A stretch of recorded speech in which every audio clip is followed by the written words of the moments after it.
Hoy en Interfaz conoce los métodos interactivos de una maestra en Canadá para enseñar español. Entérate de un proyecto de captación de lluvia que combina la tecnología y la mitología prehispánica. Hoy nos visita en el estudio Edwin Martínez Cruz, estudiante del Instituto Politécnico Nacional y ganador del concurso Vivienda Emergente 19S. En nuestra sección Rebotando Ideas con el consejero electoral Mauricio Huesca, hablaremos sobre equidad de género en el ámbito político. Te contamos sobre una estación educativa flotante que recorre el sureste de Asia llevando un programa interactivo de enseñanza sobre el cuidado de la vida marina. Diferentes gobiernos del mundo apuestan e invierten en la ciencia y la tecnología para trabajar por el desarrollo sostenible. La Escuela Naval Militar de la Secretaría de Marina cuenta con el único centro de capacitación de supervivencia en América Latina. Te presentamos un reportaje para que lo conozcas. En nuestra sección Tacuba 8, Gabriela Vaz Sánchez, directora del MUNAL, nos viene a platicar de una exposición sobre la obra de Carlos Mérida. Y conoce el Centro Universitario del Teatro de la UNAM. No te muevas de tu lugar porque lo mejor de la información en educación está aquí en Interfaz. Muy buenos días, amigos y amigas de la Agencia Informativa de Educación de México. Soy Ana Cristina Olvera y me da muchísimo gusto tener la oportunidad de nueva cuenta darles la bienvenida a este programa en el que lo que pretendemos es precisamente ser eso, una interfaz entre ustedes y el mundo de la educación que incluye a la ciencia, a la tecnología, a la innovación, al arte, a la cultura y mucho más. Saludo con muchísimo gusto también a Griselda Yebra. Ella, ustedes saben bien, nos permite comunicarnos a través de la lengua de señas mexicana con todos ustedes también. Bienvenidos a Interfaz. Hoy tendremos interesantísimas entrevistas y temas que tocar dentro del mundo del conocimiento.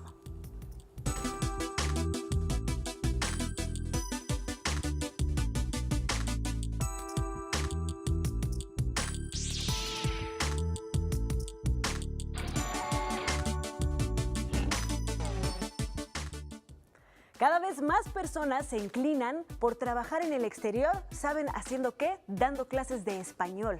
Y responden a una demanda muy grande. El interés y la atracción que ciudadanos de diferentes latitudes muestran por el español crece todos los días. Pasa desde Estados Unidos, Canadá, Brasil y también se va hasta el otro continente, Francia, Italia y Reino Unido, por citar solo algunos de los países donde nuestra lengua tiene una gran demanda para ser aprendida como segunda lengua o tercera lengua. Los profesores de español están de moda en el mundo como nunca antes.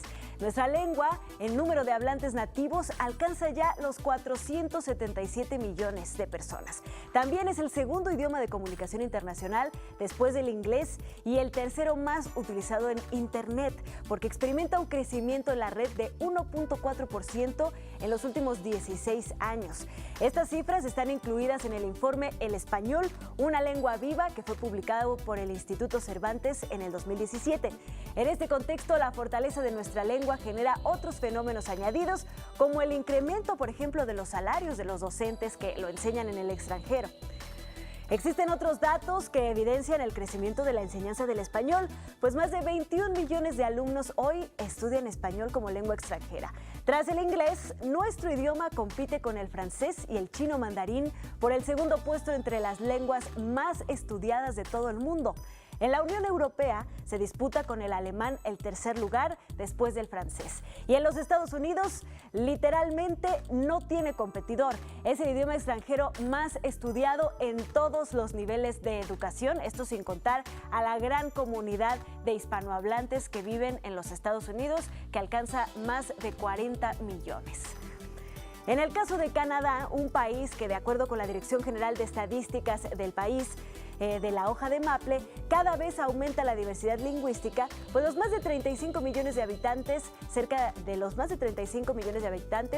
7.6 millones hablan en su casa un idioma distinto al inglés o francés, que son las lenguas oficiales de Canadá.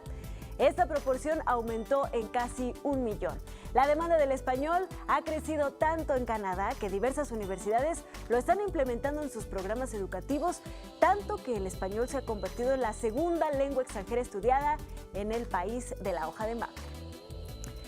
Y por eso hoy les vamos a hablar sobre esta interesante nota, y es que el proceso de enseñanza-aprendizaje de un idioma tiene pues un grado de dificultad importante y siempre se destaca la vocación e ingenio de los profesores que buscan diferentes estrategias y prácticas, también dinámicas diferentes para enseñar una segunda lengua. Y hoy conoceremos en exclusiva la experiencia de Marta Batis, profesora y actriz que enseña español a alumnos de la Universidad de Toronto, allá en Canadá.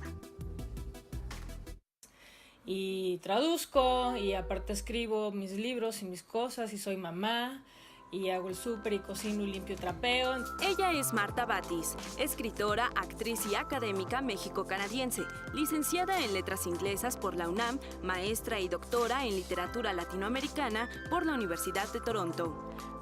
Y empecé a dar clases y me enamoré de la docencia. No era para nada algo que yo tuviera pensado, fue un descubrimiento ahora sí que en el camino.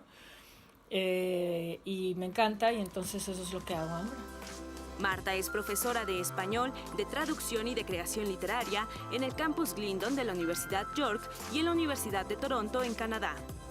Llegan estudiantes de todo el mundo y todos quieren aprender español por diferentes razones. Ahora sí que conoces gente de chile dulce y de manteca y a todos les gusta tu lengua y tu cultura y quieren aprender más y demás. Entonces, la verdad, para mí venir a trabajar pues es un gozo. Como profesora, Marta trata de mostrar a sus alumnos las posibilidades que tienen a través de su creatividad. Con mi curso, por ejemplo, de creación literaria aquí en Glendon, los involucré a lo largo de varios semestres en un proyecto para traducir literatura canadiense al español. Ejercicio que resultó en la publicación de Desde el Norte, Narrativa Canadiense Contemporánea, una antología de cuentos sin versión hispana previa. Entonces siempre trato como de romper las paredes del aula y ponerlos en contacto con lo que hay afuera. La diversidad cultural característica del país de la hoja de maple, en el que el 22% de la población es migrante, es un factor determinante. Y no hay nada que te quite mejor los prejuicios que emigrar, porque entonces te conviertes en la minoría y tienes que empezar de cero y te tienes que reinventar y no conoces a nadie y no tienes palancas, ni tienes contactos y tienes que realmente empezar desde cero. Experiencia que imprime un tono muy especial en el proceso creativo de Marta con sus alumnos. Yo creo que la experiencia de emigrar se refleja tarde o temprano en lo que escribe toda la gente que se ha mudado como yo, de país, de lengua, de cultura, de todo, ¿no? Es el núcleo en común, digamos, de mucha de la gente que llega a las clases de creación literaria conmigo. Todos escriben sobre el trauma de haber dejado su país, de ya no estar ahí, de aguantar estos climas extremos que hay aquí. Batis ha recorrido el continente americano a través de sus textos y construido personajes y obras a partir de la historia de la región. Entonces, mi doctorado lo hice en teatro latinoamericano político del siglo XX y estuve estudiando mucho la dictadura en Argentina, por ejemplo, y en Chile. Entonces, he escrito mucho sobre eso, porque leer sobre eso tan de cerca y haber ido a visitar las cárceles, hablar con sobrevivientes y todas estas cosas te deja una marca y una necesidad de decir algo al respecto. Los acontecimientos en México son del mismo modo tema innegable en el trabajo de Marta Batis. El tema de los estudiantes asesinados de Ayotzinapa y tantas otras cosas que han lastimado a nuestro país recientemente, pues es material que yo registro en mis sensaciones y que luego sale en mis cuentos, ¿no? Entonces, creo que no hay un copyright ni derechos de autor sobre el dolor humano. Es a través de su creación literaria y de su labor académica que Marta difunde la lengua española y la cultura mexicana, al mismo tiempo que registra junto con sus estudiantes la experiencia que cada uno ha vivido para llegar ahí. Extraño mucho México y que espero que vayan las cosas mejorando para todos allá, que haya paz, que haya armonía y que sobre todo se fortalezca la educación. Creo que eso es tan importante. Dándole a nuestros niños, a nuestros jóvenes una educación, les vamos a asegurar un futuro mejor y ese debe ser el objetivo de todos. Pues ahí está la valiosa experiencia de la escritora Marta Batis, que además se dedica a difundir la cultura mexicana, la cultura latinoamericana y por supuesto a enseñar el español ahí en Canadá. Vamos a hacer una breve pausa, pero no se vayan. Al regresar tenemos interesantes temas y interesantísimas charlas hoy en Interfaz.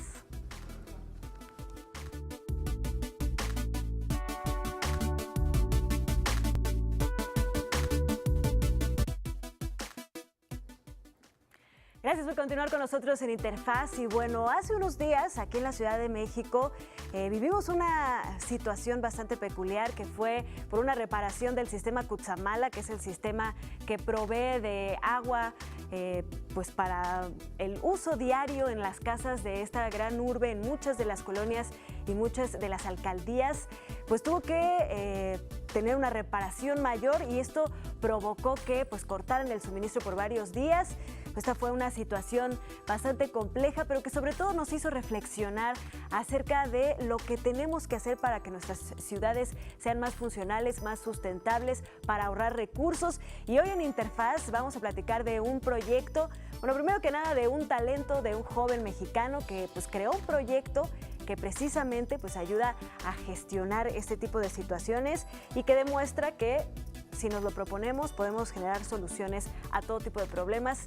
Y se llama Tlaloque este proyecto, y para hablar de él nos acompaña aquí en el estudio de Interfaz uno de nuestros generadores de información, Emanuel Morales. ¿Cómo estás, Emanuel? ¿Qué tal, Ana Cristina? Muy buenos días, amigos de Interfaz. Así es, como lo comentas, el mega recorte que acabamos de tener hace unos días del sistema Cutzamala, ¿no? Y que afectó a muchas colonias de la Ciudad de México, en especial a las alcaldías de Iztapalapa y Tláhuac, que regularmente son las que más afectadas suelen tener por falta de agua, ¿no? Cuauhtémoc, Miguel Hidalgo. Claro.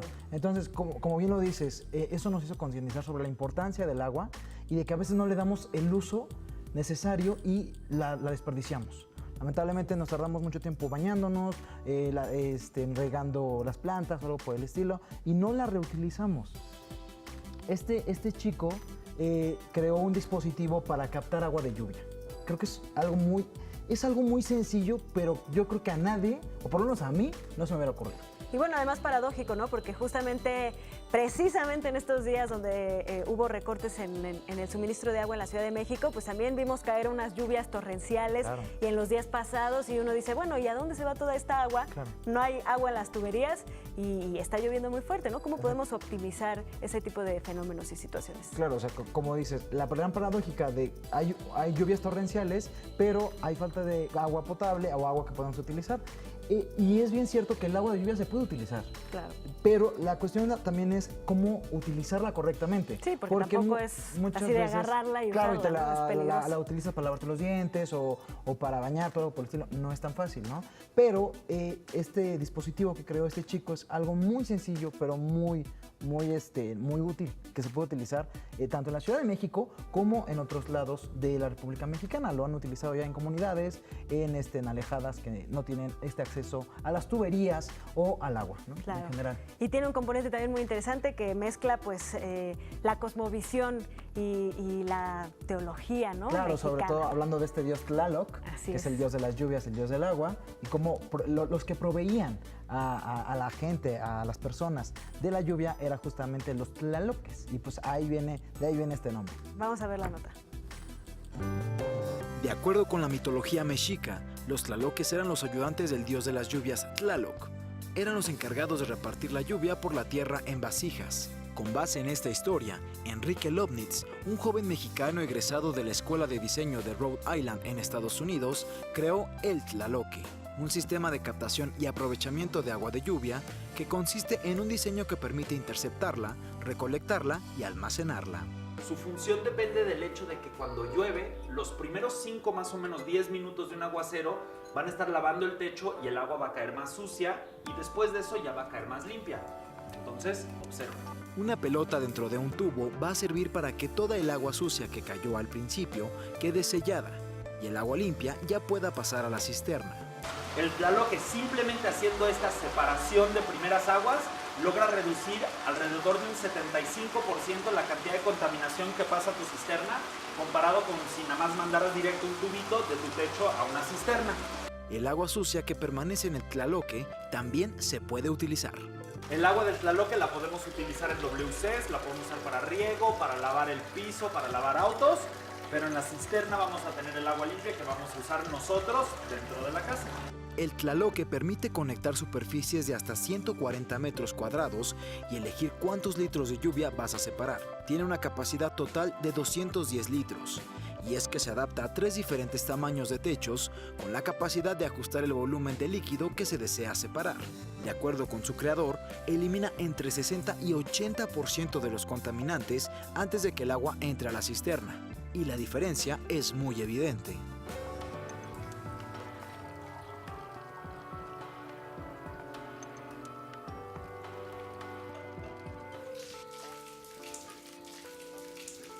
El agua que quedó en el Tlaloque.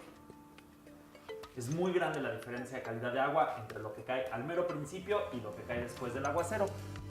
El Tlaloque forma parte del proyecto Isla Urbana, también desarrollado por Enrique Lobnitz.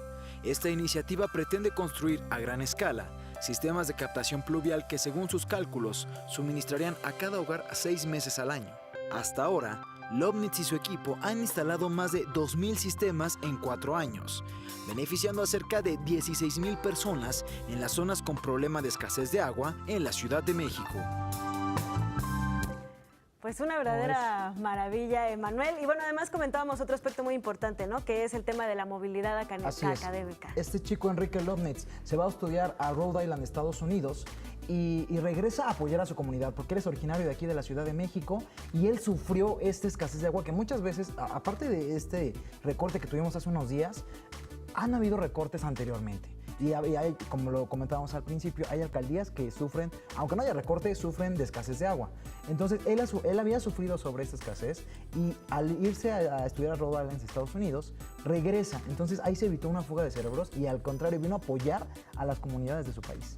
Sí, que finalmente con lo que hay que acabar es con ese concepto de la fuga de cerebros, porque vivimos en un mundo interconectado, globalizado. Cuando nos movemos, pues llevamos todo el conocimiento y por supuesto también nuestro bagaje cultural hasta donde vamos. Seguimos beneficiando a nuestra comunidad de origen, beneficiamos a la comunidad en donde vivimos ahora. Entonces es muy interesante, además, el proyecto que genera este joven. Sobre todo poner en alto a México, ¿no? Así es. Y la movilidad académica creo que es una gran oportunidad de adquirir nuevos conocimientos, nuevas experiencias, pero también hay que regresar a aportar esos conocimientos a nuestro país, a nuestras comunidades sobre todo, ¿no? Y este chico lo hizo a partir aquí en la Ciudad de México, y a raíz de que ha funcionado este proyecto, claro, ya se lo llevó a Chihuahua, a Oaxaca. Muy bien. Y como parte de Isla Urbana, tienen otros proyectos de los cuales les voy a hablar más adelante. Perfecto. Estaremos esperando, Manuel. Muchas gracias. A ti, Ana Vamos Cristina. a hacer una breve pausa y regresamos con más temas aquí en Interfaz.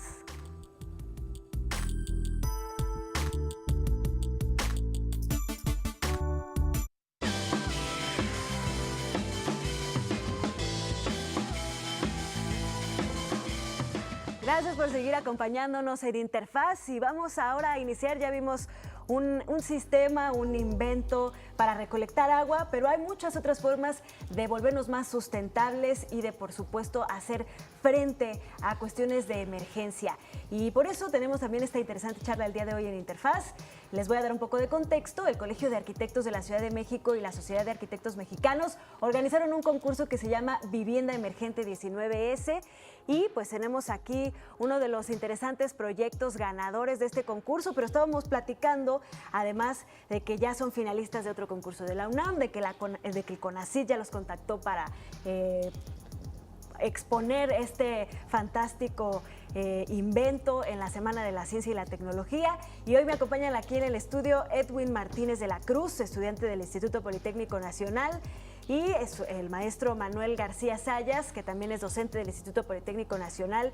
Y bueno, ellos crearon este proyecto de vivienda pues que está rompiendo paradigmas y además pues poniendo una opción viable. Ya lo registraron, están construyéndolo, están optimizando su método, así que cuéntenos. Bienvenidos, muchas gracias por estar con nosotros. Muchas gracias. Y Anita, muchísimas gracias. Platíquenos de dónde surge esta idea y cómo es que la fueron pues estructurando y cristalizando. Bueno, la idea surge básicamente de...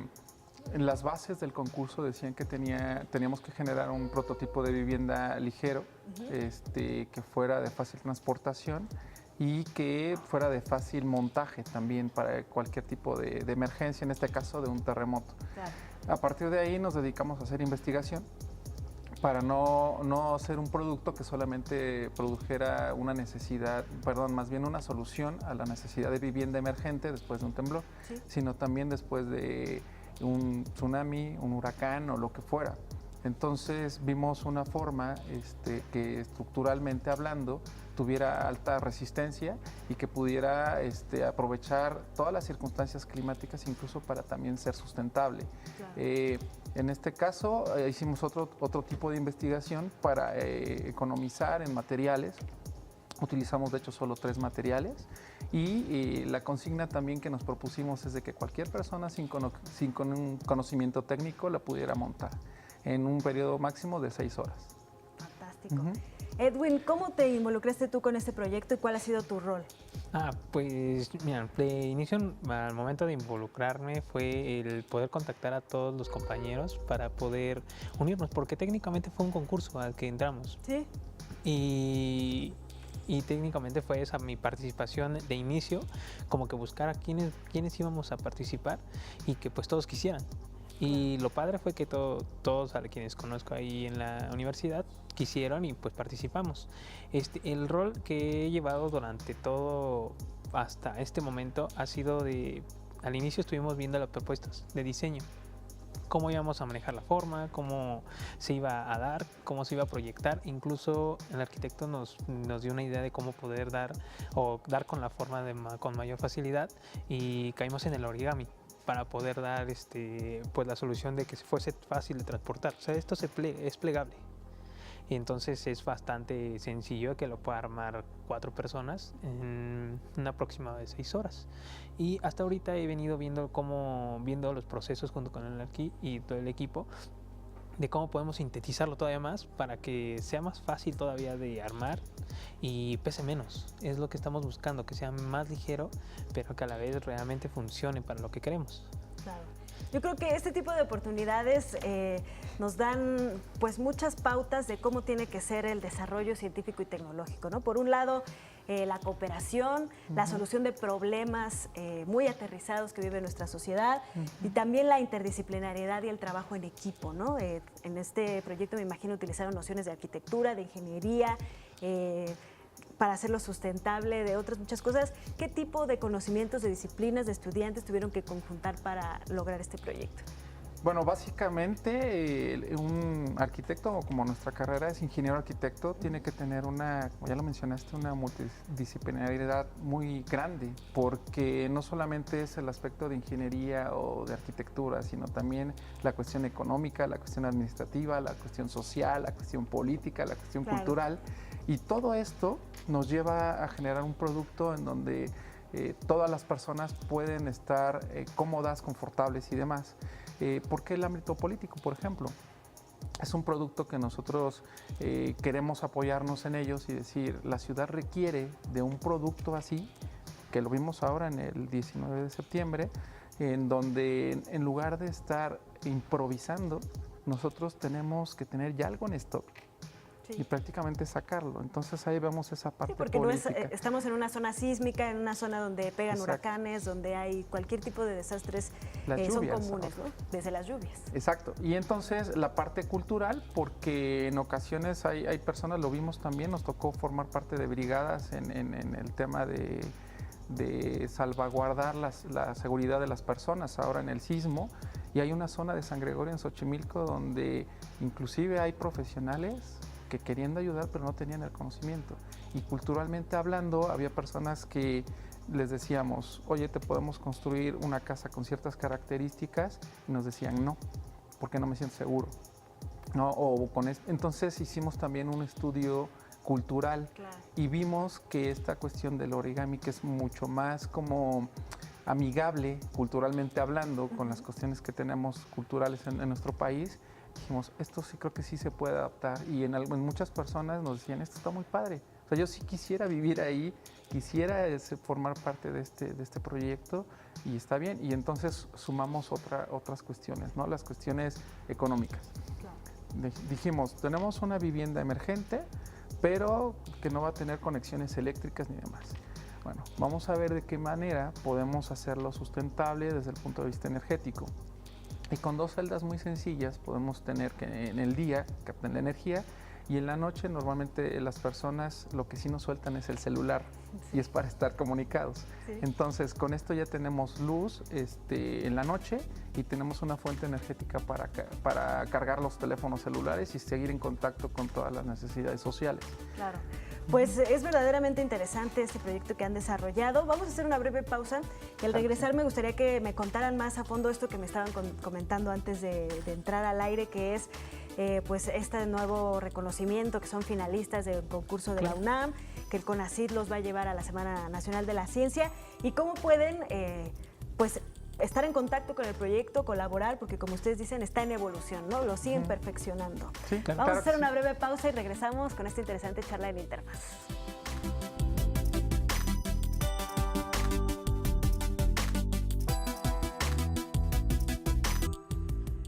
Gracias por continuar en Interfaz. Estamos platicando con Edwin Martínez de la Cruz, estudiante del Instituto Politécnico Nacional, y con el maestro Manuel García Sayas, quien es docente también del Instituto Politécnico, sobre su proyecto de vivienda emergente, que bueno, ya ha ganado algunos concursos, reconocimientos, y precisamente de eso nos van a platicar ahora, cuáles han sido las nuevas distinciones y las nuevas adecuaciones que le han hecho al proyecto desde su creación hasta el momento, para hacerlo cada vez más viable, más sostenible, más pues atractivo para distintos ámbitos, ¿no? Como nos lo estaban explicando. Platícanos, Edwin, pues de estos reconocimientos, los últimos que han tenido. Pues recientemente, hace un par de semanas, a principios de mes, tuvimos la opción, bueno, no la opción, el reconocimiento de poder ser finalistas, nominados en los premios Ciudad. Esto participa la Ciudad de México. Y estuvo muy padre porque no nos lo esperábamos. Realmente nos enteramos a último momento que estábamos nominados. Al momento de asistir allí, vimos que están involucrados muchísimos proyectos que son muy buenos, que aportan muchísimo a la sociedad, desde restaurantes, proyectos arquitectónicos, proyectos urbanos, y nos consideraron a nosotros. Entonces dijimos, está súper bien, y vieron mucho potencial en este proyecto. Entonces pudimos hablar con la organizadora de estos premios, y nos dijo que siguiéramos desarrollando nuestro proyecto porque era bastante bueno, más que nada que aporta muchísimo a la sociedad, que es el punto principal de estos premios. Claro. Y el CONACYT también los va a llevar a la Semana Nacional de la Ciencia y la Tecnología. Sí, de hecho, bueno, tuvimos la fortuna, ¿no? Conocemos a una investigadora del Politécnico que fue el vínculo directamente con CONACYT, mostraron el proyecto y CONACYT no dudó, nos dijo, yo lo quiero en la semana. Entonces nos está apoyando, de hecho, en la elaboración del prototipo, y se va a montar del 22 al 26 de noviembre en la Semana de Ciencia y Tecnología, que lo que sabemos ahorita es que va a ser en Zacatenco, en la unidad de profesional Adolfo López Mateos del Instituto Politécnico Nacional, y a partir de ahí también nos hablaron de la UNAM para montarlo en una semana también de ciencia en cuestiones tecnológicas en el mes de marzo de 2019 en la Facultad de Arquitectura de la UNAM. No, pues muchísimas felicidades. Y yo quisiera preguntarles, ¿cómo es que lo siguen perfeccionando? ¿Cómo trabajan con el equipo? ¿Y cómo pueden las personas, los estudiantes y la sociedad en general, seguirlos? Y por qué no, también aportar algunas ideas, estar en contacto con ustedes para que sigan desarrollando este proyecto. Bueno, el proyecto lo hemos venido perfeccionando, haciendo prueba de error y físicas, y eso nos ha permitido como ir aligerando todavía un poco más la estructura sin perder la seguridad estructural. Claro. Y también un basamento firme para que esto en viento no se mueva. Luego de ahí, en el caso de los alumnos de la escuela, de hecho ahorita nos siguen, hicieron un pabellón, por ejemplo, en Polanco, y se han acercado con nosotros para ver de qué manera los asesoramos en el tema estructural, que es muy importante, ¿no? Para que sus estructuras funcionen. Y después de esto nos pueden localizar en Facebook, ¿no? Tal cual, el nombre Manuel García Sayas, Edwin Martínez de la Cruz, o a través hicimos una página de agrupación, se llama Terra Studio. Terra Studio. Sí, es TERRAZ estudio en las redes sociales, y a través de esto nosotros podemos asesorarlos, ayudarlos, o nos pueden aportar. Nos invitaron, por ejemplo, a una secundaria, a una telesecundaria en Ecatepec, con niños de alto índice de violencia. Se nos hizo muy interesante irlos a ayudar en el sentido de asesorarles y ver qué producto pueden sacar los estudiantes, tal cual. Y hasta ahorita tenemos mucha respuesta de ellos. Hicieron algunos proyectos muy buenos, que en broma le decía a algunos de mis alumnos que hacen mejores proyectos, ¿no?, en la secundaria que en la universidad, pero que es mejor que se dediquen a hacer unas actividades totalmente fuera del tema de violencia. Y ellos nos siguen muchísimo en las redes sociales, ya niños de 15, 16 años. Sí. Pues yo creo que eso es lo más importante, y por eso yo quisiera preguntarte, Edwin, Sí. ¿qué les dirías a todos esos jóvenes y estudiantes que todavía creen, que no se atreven a lanzarse a armar este tipo de proyectos porque no se ha roto la barrera, ¿no? Esta de yo soy el estudiante, tú eres el maestro, tú eres el que sabe, yo pues me voy a restringir a lo que tú me digas, y que se atrevan a ser creativos, a proponer, a buscar opciones, a contactarse contigo y con tu equipo para poder crear este tipo de soluciones que ellos ven mejor que nadie en sus comunidades, ¿no? Sí, bueno, me ha tocado más que esta semana, más bien después de lo del concurso, como estoy en los últimos semestres, se me han acercado varios compañeros en Necia, y me preguntan, oye, ¿cómo lo hiciste? ¿Cómo le puedo hacer yo para diseñar como lo hiciste tú? Digo, bueno, es que realmente no es que lo haya hecho yo solito, es un equipo, no es muy grande, son unos 6 personas, pero todos tenemos conocimientos muy variados. Y lo que les digo a ellos es cómo reconocer lo que uno sabe hacer, o sea, puede hacer, y explotarlo. Claro. Y hacerte compañeros que te puedan ayudar a explotar ese mismo conocimiento y ese mismo talento para que se haga pues, ahorita un equipo. Ahorita somos muy cercanos ya, porque pues el estar colaborando día tras día, pues nos da mayores experiencias como equipo, como personas, y tanto como laborales, porque es casi como si estuviésemos trabajando al momento de producirlo, porque una cosa es hacer la maqueta y la otra es verlo físicamente a escala. Y pues ahí es donde aprendemos qué es ser un arquitecto, qué es lo que conlleva. Así es. Y entonces ahora sí que lo que les digo a mis compañeros allá es no le tengan miedo, porque al momento de lanzar una idea puedes funcionar como puede, ¿no? Pero te queda bastante experiencia.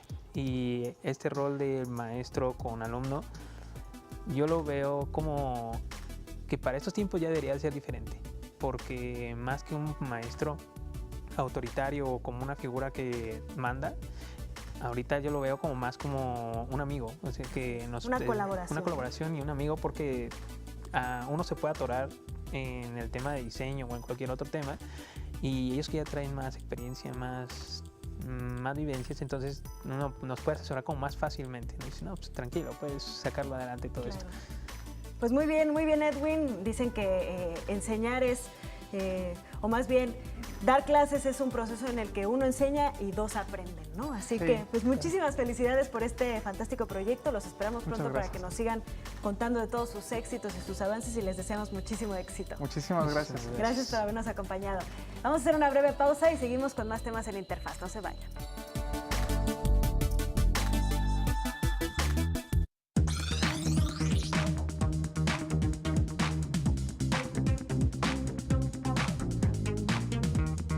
Y bueno, ya es tiempo de nuestra sección Rebotando Ideas. Ya está con nosotros Mauricio Huesca, consejero del Instituto Electoral de la Ciudad de México. Y vamos a seguir resolviendo dudas de los estudiantes de nuestra ciudad. Mauricio, bienvenido. Muchísimas gracias por estar con nosotros. Hola, Ana Cristina. Un placer estar contigo con todos los jueves. Y todavía existen muchas dudas acerca de la igualdad de género, equidad de género, y cómo funciona esto en la política, y sobre todo en un ambiente tan particular como es la Ciudad de México, que tiene una nueva constitución, que tiene pues alcaldías, nuevas figuras, nuevas formas de participación ciudadana, ¿no, Mauricio? Y es que el tema de género es un tema que no tiene que ser coyuntural a las elecciones, Ana Cristina. El tema de género es una lucha continua para que hombres y mujeres caminemos de la mano, y no solamente hombres y mujeres, sino quitar también incluso este contexto contexto binario de sexo, de solamente la existencia de hombre y mujer, sino incluso traslaparlo a más pues, géneros, también como toda la comunidad perteneciente a LGBTI, que pues bueno, recientemente ya se aprobó por el Congreso de la Unión la inclusión de este sector para la seguridad social, tanto del Seguro Social como de trabajadores del Estado. Entonces, así justamente tenemos que ir de la mano para ir abatiendo obstáculos, abatiendo pues cualquier obstáculo, tanto jurídico como material, que pudiera obstaculizar y visibilizar la violencia en la que viven las mujeres, no solo en la Ciudad de México, sino a nivel nacional. Pues vamos a resolver ahora las preguntas de una estudiante que se llama Paulina Andrade Sánchez. Ella estudia Relaciones Internacionales en el TEC de Monterrey. Vamos a ver qué nos pregunta, si te parece bien, Mar. ¿Qué mecanismos salvaguardan los derechos de la mujer? Bueno, pues muy interesante pregunta de Paulina. La verdad es que hay bastantes mecanismos, tanto a nivel nacional como a nivel, digamos, ya transnacional, que forman parte del bloque de constitucionalidad. A nivel nacional tenemos pues 2 leyes importantes generales, la Ley General para eliminar la discriminación en contra de las mujeres y la Ley General de Igualdad entre hombres y mujeres. Y a nivel internacional pues tenemos las convenciones como la CEDAW, Belém do Pará, la Plataforma de Beijing, que todas ellas lo que buscan es un propósito pues, fundamental, es justamente primero visibilizar toda aquella práctica discriminatoria, vejatoria, que lo que han estado haciendo es estructuralmente demeritar el trabajo y las virtudes que tienen las mujeres en su vida profesional, en su vida académica, en su vida en general, y justamente quitar esta violencia que está normalizada. Y violencia no solamente me refiero a los feminicidios, sino violencia normalizada en el ámbito laboral, en el ámbito familiar, en el ámbito de los roles sociales, de por qué las mujeres son las que tienen que identificarse con ciertos roles de la casa, de la sociedad, y por qué no pueden también entrarle los hombres. Entonces, justamente estas normas lo que buscan es, en un primer plano, visibilizar esta normalidad en la que vivimos.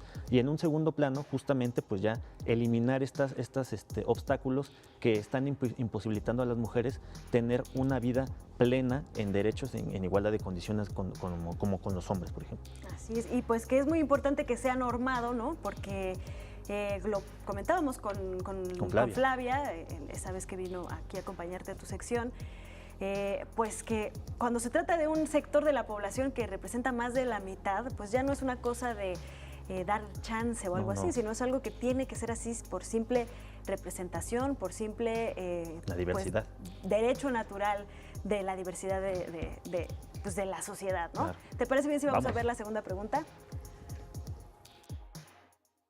¿Qué eventos promueve el Instituto para la Mujer? ¿Puedo participar? Bueno, pues justamente pues, en la educación cívica, pues, que es una de las actividades sustantivas del Instituto Electoral de la Ciudad de México y de cualquier organismo electoral, va encaminado mucho al empoderamiento de la mujer, no solamente en la vida política, sino en la vida cotidiana. ¿Hay actividades que lleva el Instituto Electoral de la Ciudad de México? Sí. Llevamos a cabo foros, llevamos a cabo talleres de empoderamiento, llevamos a cabo también talleres de visibilización de nuevas masculinidades, talleres de sororidad, que son pues, justamente también esta práctica de poder ayudar y congregar a las mujeres para que desde las propias congregaciones de mujeres se fortalezcan para poder luchar y hacer un frente y no tener problemas de entre que las propias mujeres pues, se obstaculicen el tránsito hacia una vida mejor. Entonces tenemos este tipo de talleres que visibilizan y justamente empoderan a las mujeres, pero también llevamos a cabo concursos como cuentos literarios, concursos de debates, concursos de cuentos también escritos, y los cuales pues todos ellos tienen un solo propósito, que es empoderar pues, no solamente a pues, niñas, niños, adolescentes y a las mujeres, sino generar condiciones de diversidad, de inclusión, para que pues esta sociedad cada vez sea más inclusiva y demandante de sus derechos humanos y de la dignidad de la persona, precisamente.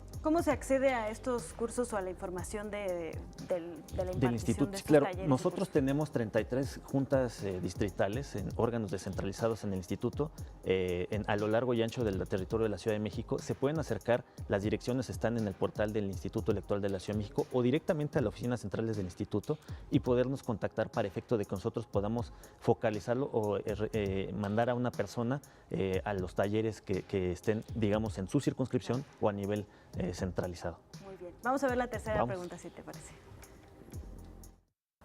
¿Qué mecanismos existen para medir la paridad de género?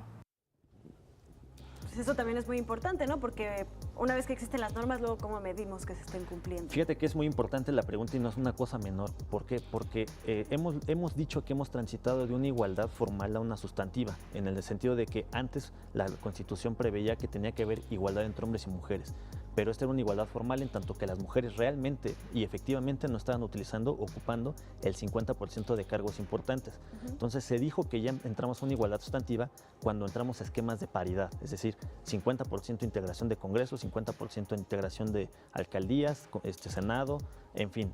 Pero lo cierto, Ana Cris, es que lo que nos está dejando las elecciones hoy por hoy es que las mujeres no están utilizando o no están ocupando posiciones de incidencia importante en el Congreso, en la Cámara de Senadores, en la Cámara de Diputados, en las direcciones importantes de alguna Secretaría de Estado. Entonces, incluso en las empresas. En las empresas. Entonces lo que necesitamos es justamente con esta igualdad sustantiva empoderarlas para que estén en ese lugar de tomas de decisiones y no solamente quedarnos en un esquema de paridad 50-50 que ya vimos que nos está ayudando mucho. Claro, y constantemente estarlo monitoreando, estarlo midiendo y estando generando iniciativas para que esto se cumpla, ¿no? Sin duda alguna tenemos que estar monitoreando para poder, a través del informe Ciudad de México que presentaremos, por cierto, el próximo 21 de noviembre, estaremos dando datos estadísticos en el Museo de Antropología a las 11 de la mañana, un evento en el cual pues vamos a estar debatiendo el informe sobre cultura política en la Ciudad de México y entre otras cosas veremos estos temas. Muy bien, pues estaremos muy pendientes. Mauricio, muchísimas gracias, Ana como Cristina. siempre, por acompañarnos y ayudarnos a entender todos estos temas y cómo se relacionan con la participación ciudadana y por supuesto los procesos electorales en nuestra ciudad. Muchas gracias. Gracias. Vamos a hacer una breve pausa y regresamos con más en Interfaz. No se vayan.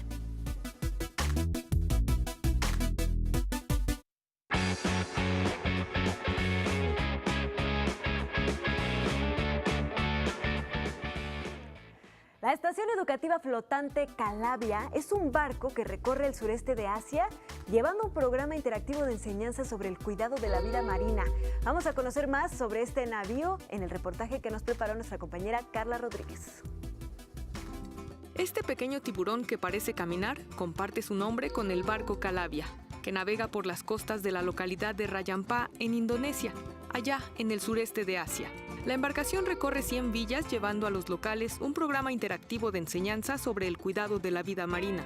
We're equipped with an onboard library, several different areas where the students can do small group lessons, and we've also got a full set of snorkeling gear to take the kids snorkeling on the reefs right in front of their village.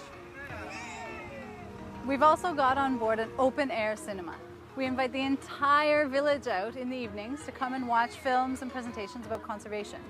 Durante 3 días, los pequeños pasajeros participan en actividades que los sensibilizan en la importancia de la vida marina y los hace sentirse orgullosos de vivir rodeados de uno de los arrecifes más biodiversos del mundo. A bordo del Calabia, los principales temas son los arrecifes de coral, los manglares, las algas y las redes de vida en torno al mar. The program itself also very much in tune with the local culture. So we integrate a great deal of song and dance and storytelling because that is very, very important in the Papuan tradition. La tripulación es capaz de atender a grupos en los 17 idiomas que se hablan en la región. Además, uno de los logros de la Estación Educativa Flotante Calabia es que al volver a casa, los niños comparten lo aprendido con la gente que los rodea. To hear the fact that they're out there singing the Calabia songs. We haven't been in this village for 2 years, and we come back and they're still singing those songs that they learned aboard the Calabia. I'm getting goosebumps right now. It's pretty thrilling. Además del entusiasmo de los educadores del barco, son las donaciones las que sostienen al Calabia. Este 2018 fue reconocido por la ONU con el premio UNESCO Japón, que premia a los esfuerzos en educación para el desarrollo sostenible. Y precisamente la ciencia, la tecnología y la innovación son herramientas que han utilizado diferentes gobiernos del mundo para trabajar por el desarrollo sostenible. Una visión que está plasmada en los Objetivos de Desarrollo Sostenible de la Agenda 2030 de la ONU. Durante los últimos años, los diferentes avances científicos han permitido encontrar soluciones para enfrentar los nuevos desafíos económicos, sociales y medioambientales y con ello favorecer a construir un futuro sostenible. Como ningún país es capaz de alcanzar el desarrollo sostenible por sí solo, la cooperación científica internacional contribuye no solo al progreso del conocimiento, sino también a la construcción de la paz. Dentro de los Objetivos de Desarrollo Sostenible de la Agenda 2030, se plasma una nueva visión de la humanidad y el planeta para los próximos 12 años, y la ciencia ocupa un lugar central como fuerza de transformación positiva y multiplicadora del desarrollo. Science will be essential to reach all goals of the new 2030 agenda. For this, we need to understand more clearly the global landscape of science, and we need better tools to monitor progress. Actualmente todos los gobiernos tienen conciencia del poder de la ciencia para proporcionar respuestas fundamentales que posibiliten un mejor manejo de los recursos hídricos, la conservación y la utilización sostenible de los océanos, la protección de los ecosistemas y la biodiversidad, hacer frente al cambio climático y promover la innovación, eliminar la pobreza y reducir las desigualdades. La creciente preocupación por la recurrencia de sequías, inundaciones, huracanes y otros fenómenos naturales ha llevado a los gobiernos a aprobar estrategias basadas en estudios científicos con el fin de proteger la agricultura, reducir los riesgos de desastres y diversificar las fuentes de energía. El aumento de las inversiones en la ciencia pone de manifiesto un mayor reconocimiento de la necesidad de crear a la vez sociedades y economías que sean ecológicas, conjugando cambios en la política y la legislación en los valores y comportamientos. La ciencia, la tecnología y la innovación son esenciales para el desarrollo sostenible y los gobiernos no deben escatimar esfuerzos para ayudar a las sociedades de todo el mundo a crear y compartir conocimientos. La Agenda 2030 insta a emprender nuevos esfuerzos para implantar políticas y sistemas nacionales de ciencia e innovación sólidos y facilitar así la transferencia de tecnología y de soluciones. For peace and development, to highlight the rising focus on science, technology, and innovation by countries at all levels of development. Across the world, we see increasing investments in smart specialization and green technologies to improve energy efficiency, to protect natural resources, to enhance competitiveness. Se deben consolidar los sistemas de enseñanza en ciencia e ingeniería para que los países puedan encontrar soluciones adaptadas a sus propios problemas y fortalecer su presencia internacional en los diferentes campos de investigación en pro del desarrollo sostenible. También es fundamental fortalecer la infraestructura científica en escuelas, universidades e instituciones de investigación, proporcionando el equipo científico apropiado y facilitando el acceso a las actuales publicaciones científicas a fin de que las naciones puedan formar y mantener un número suficiente de científicos idóneos. Science, technology, and innovation hold key answers to the major challenges we face today. We must do everything to nurture and support the capacities of all countries to contribute to creating and sharing knowledge for the benefit of all. Acercar la ciencia a la sociedad y ayudar a los ciudadanos a comprender mejor esta materia para que contribuyan a su desarrollo es fundamental para construir sociedades en las que los individuos tengan los conocimientos necesarios para elegir de manera pertinente sus opciones profesionales, personales y políticas y para que puedan participar en el apasionante mundo de la investigación. Pues muy importante la ciencia y la tecnología para la paz, para el desarrollo sostenible de las naciones. Ya vimos en estas dos notas, uno, cómo la educación científica puede ir hasta los lugares, generar nuevas experiencias educativas para poder llegar a más personas y generar una educación vivencial, en este caso de la nota que vimos, pues del cuidado y de la diversidad de los océanos, de los mares. Y bueno, esta celebración que instauró la Organización de las Naciones Unidas resulta sumamente relevante, sobre todo con los retos que enfrenta la humanidad en el siglo XXI, donde algunos de los más importantes tienen que ver con el cambio climático, con el desarrollo sostenible de las ciudades, con la educación, con la eliminación de la pobreza y muchos más. Vamos a hacer una breve pausa. Al regresar tendremos nuestra gustadísima sección Tacuba 8 y hoy nos acompaña Sara Vaz, la directora del MUNAL, así que no se lo pierdan.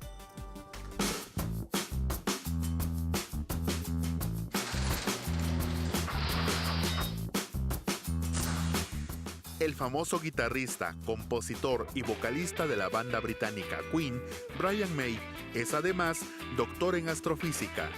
Él formó parte del grupo de científicos de la NASA que interpretó la información recabada por la nave New Horizons sobre Plutón.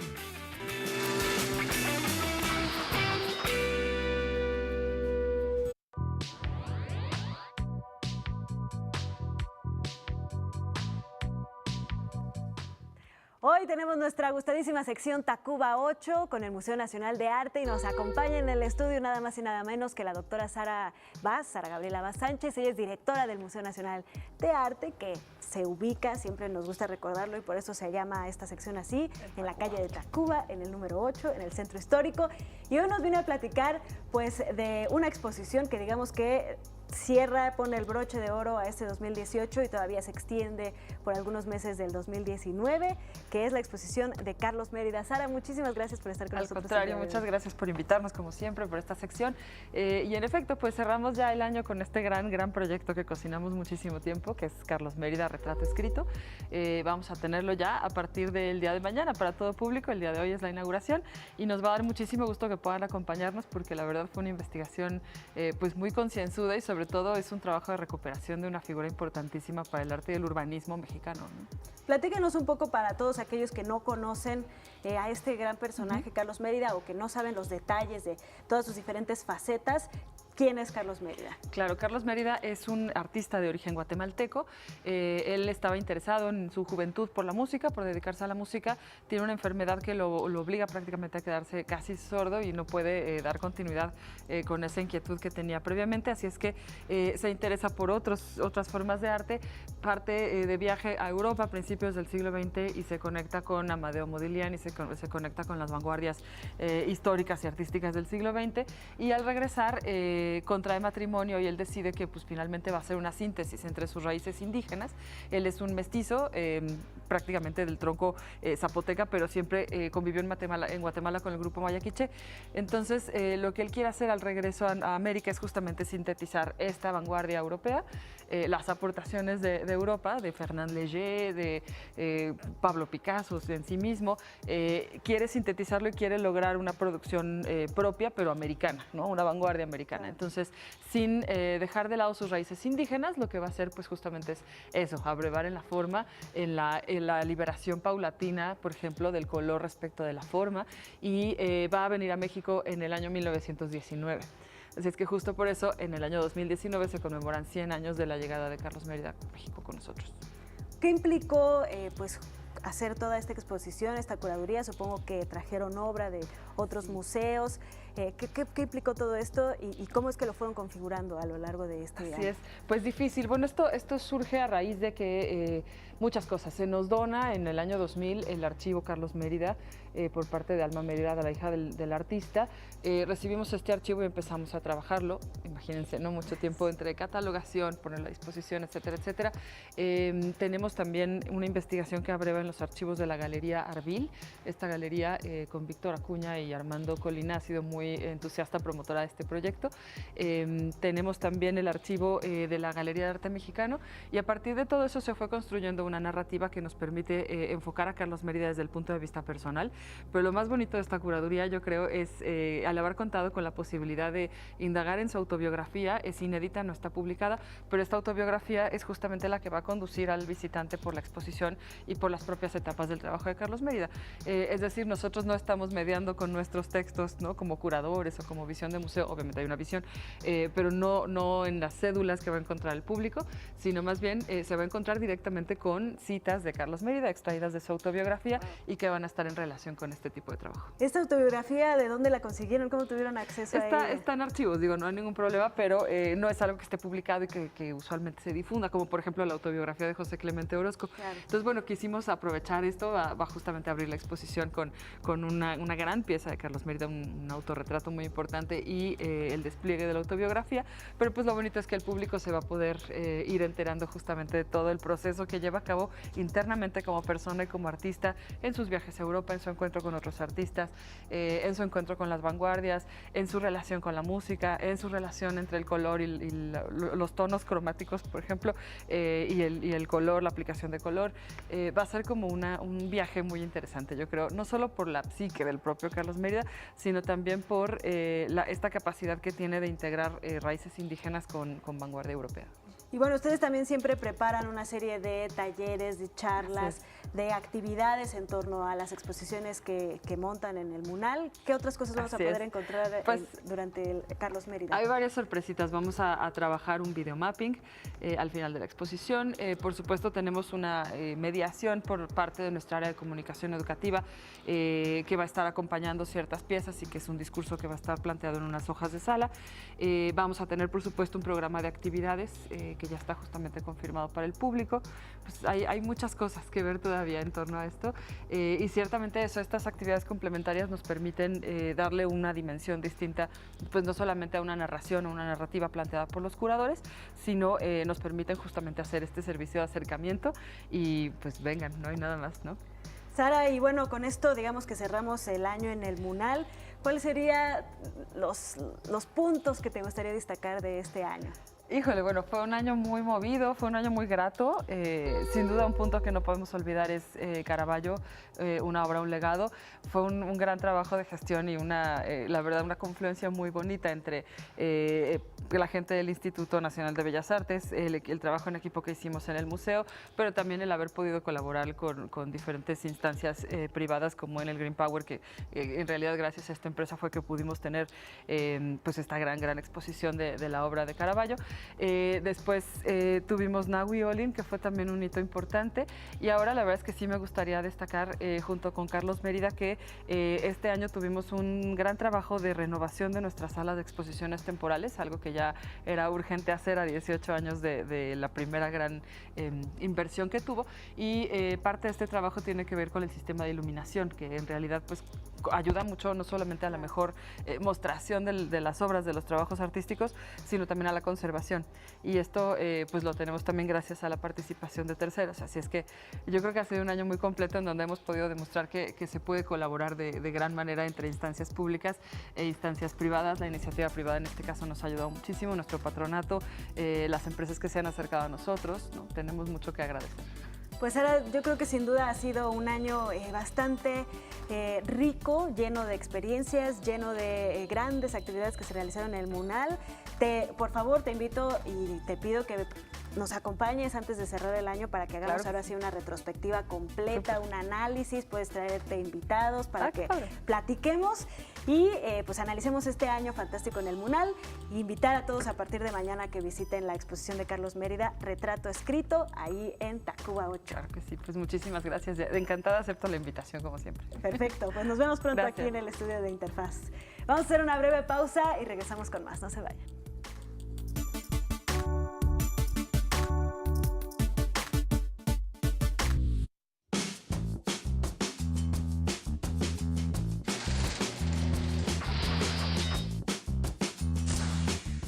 Interchange de Willem de Kooning es la pintura más cara que se ha vendido en la historia. Fue adquirida en el 2015 por $302 millones.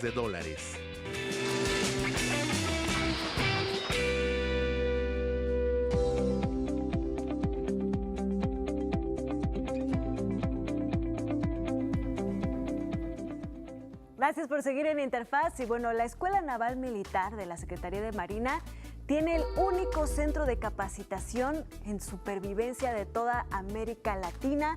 Y para platicarnos sobre todos los detalles de este centro de capacitación está con nosotros Ana Luisa Guerrero, pues reportera y generadora de información de la Agencia Informativa de Educación de México. Ana Luisa, platícanos de qué se trata este centro de capacitación en supervivencia. Bueno, pues es interesante. ¿Qué se imaginan ustedes cuando hablamos de capacitar a un marino? Pues lo primero es pensar que van y se suben pues a un barco, se suben a un avión y es como pueden capacitarse. Bueno, pues en la Escuela de Aviación Naval, que se encuentra ubicada en La Paz, Baja California Sur, se encuentra con un centro de adiestramiento, es decir, cuentan con una enorme alberca en la cual los marinos se preparan y simulan acciones en la vida real, pareciera. Entonces se enfrentan a situaciones como están en medio de la mar y tienen que ser rescatados. Entonces ahí lo simulan. Es un centro en el cual se cuenta con tecnología de alta especialidad. Pueden simular mareas y olas de hasta 2 metros de altura. se pueden simular condiciones como lluvia, tormentas, trueno. Se cuenta con una infraestructura para simular que están en una aeronave y tienen que descender a la mar y salvar y rescatar a los marinos. Entonces, esto es una inversión muy grande que se ha hecho porque con anterioridad los marinos tenían que ser enviados a capacitarse al extranjero, precisamente a Canadá, y resultaba muy costoso. Entonces se hizo la inversión tan grande y ahora se capacitan en México y es una muy buena noticia para todos los mexicanos, sobre todo para aquellos que están estudiando en la Marina.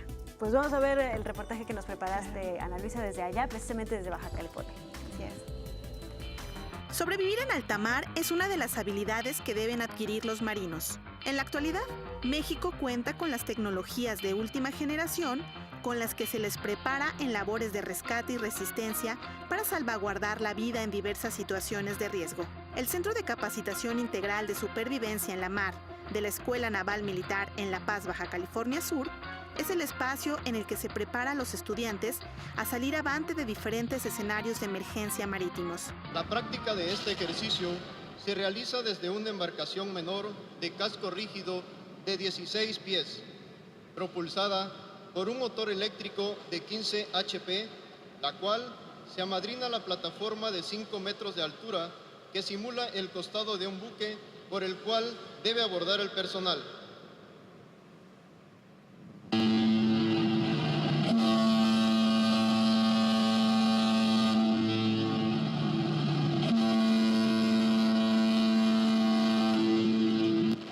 Embarcación menor de buque de la Armada de México. Proceda a embarcar el personal por mi banda de estribor.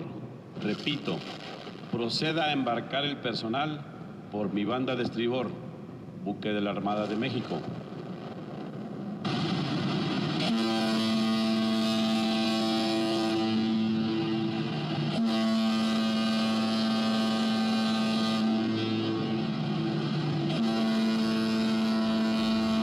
A través de un sistema de control, se programan situaciones que brindan la sensación real de estar en alta mar.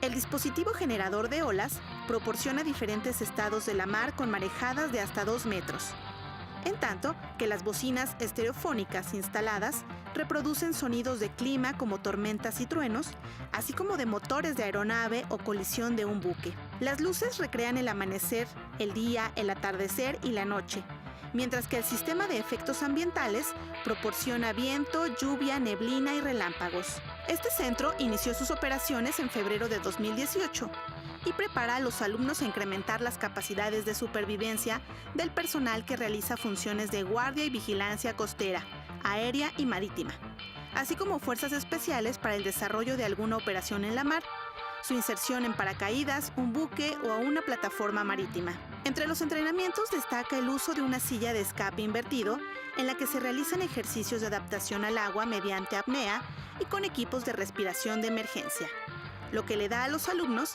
la capacidad para adoptar la posición de seguridad y planificar el procedimiento de escape. Otros ejercicios para brindarles confianza y seguridad son a través de un casco de buque, que es una plataforma de 5 metros de altura en la que practican el abordaje y abandono del buque.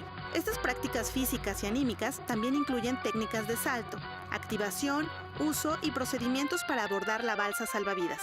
A través de una cabina de escape subacuática con capacidad para 24 elementos, se capacita a los marinos en las posiciones de seguridad y procedimientos para escapar de una aeronave que ha caído a la mar. Además, se les entrena en el rescate de personas desde un helicóptero o avión de la Armada de México, al dejar caer una polea mecánica a través de la cual mejoran sus habilidades. Con esta capacitación, se dota a los estudiantes de la Escuela de Aviación Naval de un índice de supervivencia de 91% en situaciones de emergencia. Se estima que quienes no lo reciben tienen únicamente 60% de probabilidades de sobrevivir en ellas. Y bueno, además, Ana Luisa, este es el único lugar de entrenamiento de este tipo en la América Latina, ¿no? Así es, se cuenta con tecnología de punta. Ha sido una inversión bastante importante por parte de la Secretaría de Marina y todo tiene el propósito de formar a los estudiantes, ¿no? Crear estas habilidades y estas capacidades de supervivencia difícilmente se lograrían sin una infraestructura de esta de simulación, ¿no? Y bueno, que además hay que recordar que las Fuerzas Armadas de nuestro país, mayormente las funciones que cumplen son de apoyo y salvaguarda de la población, ¿no? En situaciones de emergencia, etcétera. Entonces, este tipo de capacitación pues resulta finalmente muy beneficiosa para toda la sociedad mexicana. Así es complementario al programa de estudios. Entonces, bueno, a la par de que ellos se preparan en las diversas especialidades que contempla la carrera, bueno, tienen este entrenamiento y resulta bastante adecuado para ellos. Muy bien. Pues muchas gracias, Ana Luisa, que te fuiste por allá hasta Baja California para enseñarnos este centro de capacitación. Te vemos pronto por aquí en la mesa de Interfaz. Por supuesto. Vamos a hacer una breve pausa y regresamos con el final de este programa. No se vayan.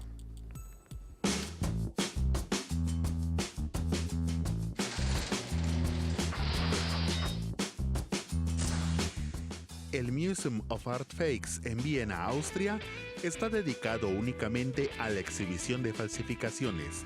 Además de entretener, busca crear conciencia acerca de cómo el arte impacta a las masas.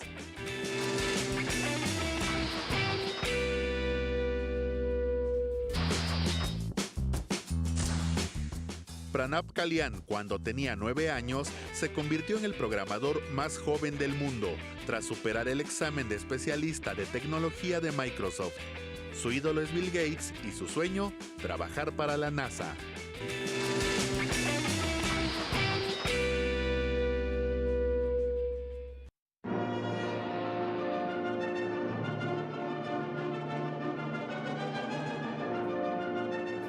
Y hoy, para cerrar con cultura, vamos a seguir conociendo el Centro Universitario de Teatro de la Universidad Nacional Autónoma de México, que pues ha sido un semillero importantísimo de actores en nuestro país y quienes se forman de manera integral para contar con la mayor cantidad de herramientas que les permitan un óptimo ejercicio de esta interesantísima profesión.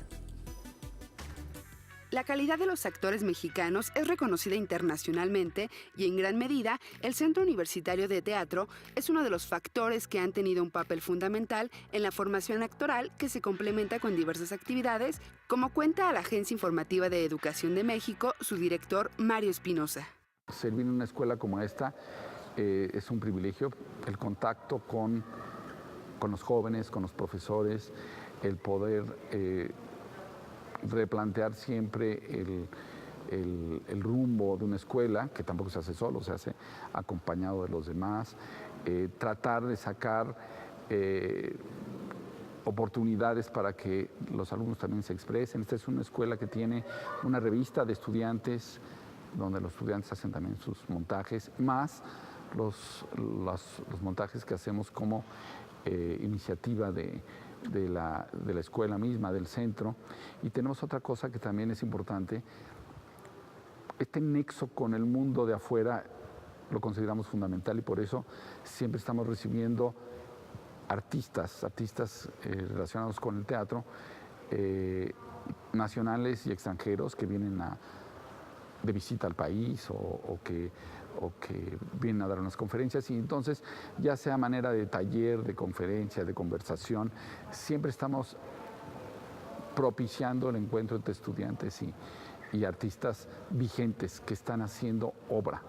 Esa parte nos interesa mucho para que uno de los aspectos más seductores de la escuela sea no solo el estudio de técnicas, de teorías, sino el contacto con artistas y sus procesos creativos. Mario Espinosa, director del CUT, nos platica un poco acerca de los proyectos que tiene en puerta.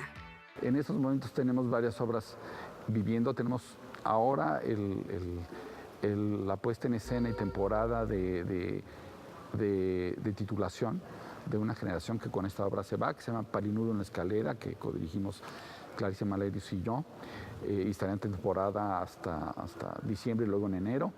Todavía estamos por estrenamos una obra para niños que se llama Los besos de Lota, que lo dirigió una directora francesa y que es parte de una trilogía que está desarrollando también una directora mexicana que se llama Mariana Gándara, sobre temas muy actuales todos ellos. La de Palinuro sobre el 68, a los 50 años, y la de se llama Straight, como en inglés, directo, Esa trata, es una obra francesa que habla de los problemas de género y la violencia contra las mujeres en Sudáfrica, que es un tema que aunque habla de Sudáfrica, habla de nosotros también. Y está en proceso eso. Y tenemos montajes también que ligan el teatro con la música contemporánea. No creemos que el teatro sea una actividad cerrada, sino que se relaciona con otras. Entonces tenemos un montaje de una obra que sigue teniendo vida, que se llama Arrone, que es de un compositor italiano que se llama Luciano Berio, y en el que participan 5 alumnos. Todo esto hace posible que en el CUT existan las condiciones para la formación de los profesionales. Es un proceso de formación constante, es un proceso de trabajo también constante en el que siempre estoy en contacto con artistas interesantes y con mis profesores también colaborando. Creo que una de las cosas que definen a este centro educativo es que es un productor de teatro.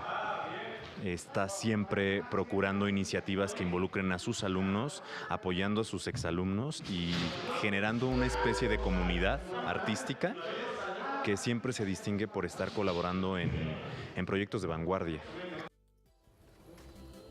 Pues conociendo un poco más sobre este importantísimo centro de capacitación para los actores mexicanos, terminamos hoy la emisión de Interfaz. Les recuerdo que pueden seguirnos, hacernos comentarios, hacernos llegar sus temas de interés a través de las redes sociales. Búsquenos como AIEDMX. Nos despedimos de Griselda Yebra y nos vemos mañana en otro capítulo, otra emisión de Interfaz.